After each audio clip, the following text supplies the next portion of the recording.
तो शरीर तो अनेकों मिलते हैं कर्मानुसार, अनेकों मिलते हैं कर्मानुसार जो है, लेकिन इहलोक और परलोक, इहलोक मतलब इस पृथ्वी और परलोक मतलब परलोक तक यानी स्वर्ग लोक तक जाने का जो मार्ग है वो दिव्य पुण्य के द्वारा सहज मार्ग होता है।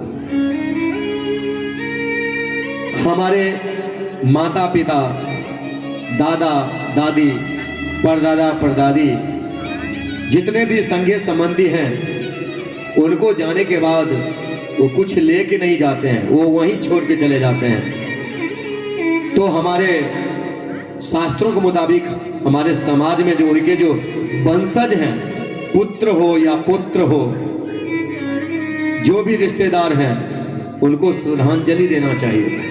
अर्थात उनके लिए जो शास्त्रीय विधान कहा गया है वो अवश्य करना चाहिए। जो लोग ऐसा नहीं करते हैं उन्हें पितृदोष लग जाता है, और पितृदोष होने के कारण ही बच्चे संतान डेवलप नहीं कर पाते हैं और उससे पूर्ण लाभ लोग नहीं ले पाते हैं पितृदोष के कारण। और ये दोष नहीं लगे इसलिए कुछ न कुछ करना चाहिए। इसमें बहुत ज्यादा ऐसा नहीं है जो लाख लिख पूरे आपका संपत्ति उसमें जा रहा है, कुछ अंश निकाल के ऐसे भी जिनके लिए आप कर रहे हैं उन्हीं का तो ये धन संपदा है, उनके प्रति कुछ समर्पण यदि आप कर देते हैं तो इसमें क्या जा रहा है। हम लोग भगवान को कहते हैं ना, तेरा तुझको अर्पण क्या लागे हैं मोल, तो अवश्य करना चाहिए।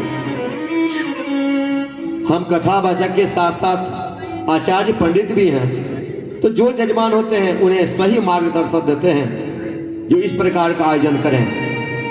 खिलाना पिलाना ये तो उत्तम है, सभी लोगों को खिलाएं पिलाएं, उनकी आत्मा तृप्त होगी तो उसके आत्मा से जो आह निकलेगी आनंद रूपी, वो जीवात्मा तक जरूर पहुंचेगा। तो ये तो आवश्यक है ही, लेकिन इसके साथ साथ सबसे बड़ी जो बात है यह होता मनसा।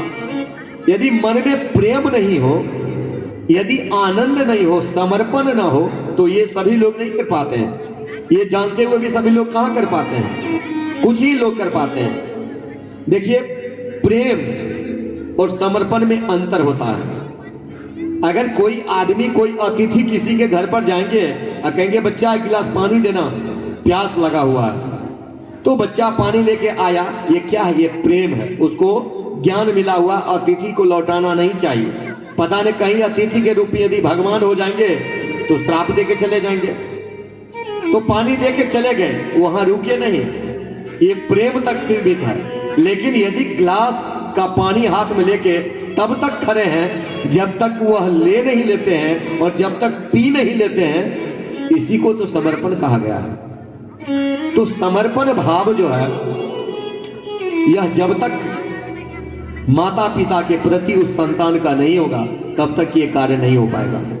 इसीलिए मेरा जो है इसमें सजेशन था, जो आप इसमें कथा कीजिए, क्योंकि जिस समय जीवात्मा शरीर का परित्याग करता है, उसके चतुर्थ दिन से लेकर और 10वें दिन के अंदर में गरुड़ पुराण, गीता पाठ, रुद्री पाठ, ये सब तो होता ही है और करना भी चाहिए। लेकिन जब उसका वर्ष लग जाता है तो 1 वर्ष के बाद जो है वो पितृ बनते हैं। हम लोग देखते हैं श्राद्ध में जब तक स्वपिंडीकरण नहीं होता है तब तक उसको एतत् प्रेत कहते हैं, वो प्रेतत्व है। लेकिन जब सब पिंडीकरण हो जाता है तो पितृ बन जाते हैं। 1 वर्ष के बाद उनका पितृलोक प्राप्त हो जाता है। जैसे यहाँ आपके रिश्तेदार हैं, संगे हैं, संबंधी हैं, कोई बच्चा आ जाए, उसका माता पिता ना हो तो समाज उसको बहिष्कृत कर देता है। उसी प्रकार पितृलोक में भी है, वहां भी स्वपिंडीकरण के द्वारा उनको मिलाया जाता है। तो हमने ये प्रस्ताव को रखा कि कुछ गरुड़ पुराण, गीता, भागवत, रामायण और रुद्र से सार अंश तत्व को लेकर के आप लोगों के समक्ष इस गूढ़ रहस्य विवेचन का वर्णन करें, जिससे आप लोग के हृदय तक जाए, आत्मा तृप्त हो।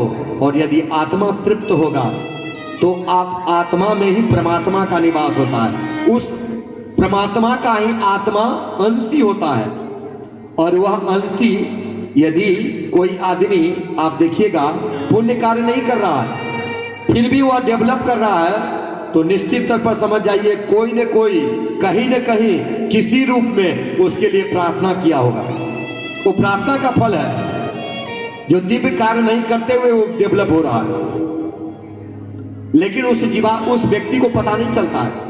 हो सकता है माता पिता प्रार्थना किया हो, दादा दादी प्रार्थना किए हो, उनकी पत्नी कर रही हो, उनकी पुत्री, उनके बच्चे, ये सारे प्रार्थना कर रहे हैं और उस प्रार्थना के फल को ये प्राप्त होता है। तो यही सार जो है हम लोग कहते हैं ना, ईश्वर अंश जीव अविनाशी। ईश्वर का अंश रहते हुए भी अविनाशी है।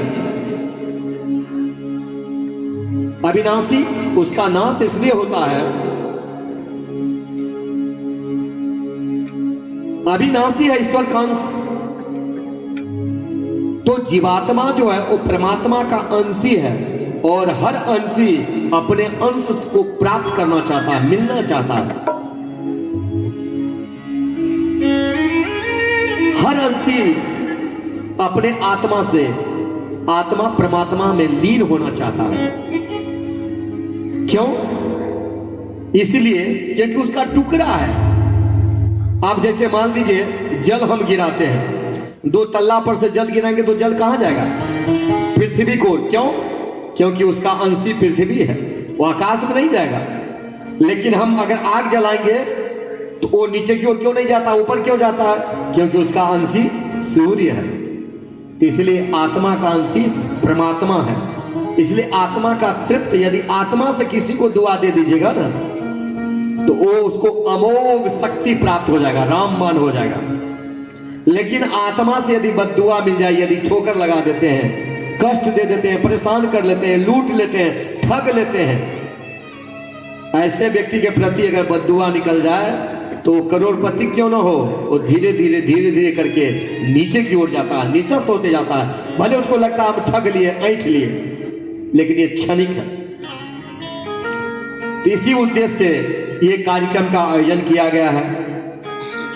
आपको सारभूत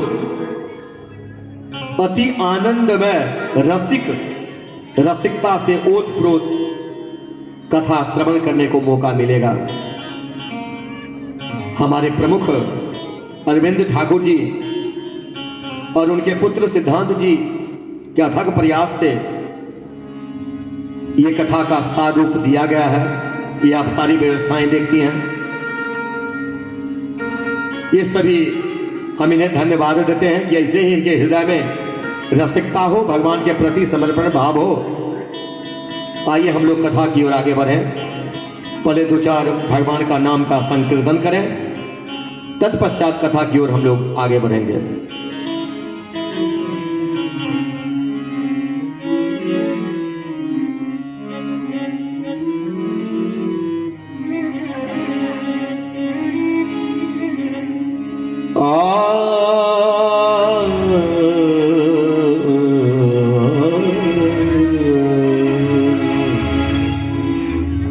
श्री कृष्ण गोविंद हरे मुरारी,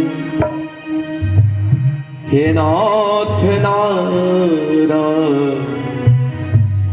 वासुदेवा, हे नाथ नारायण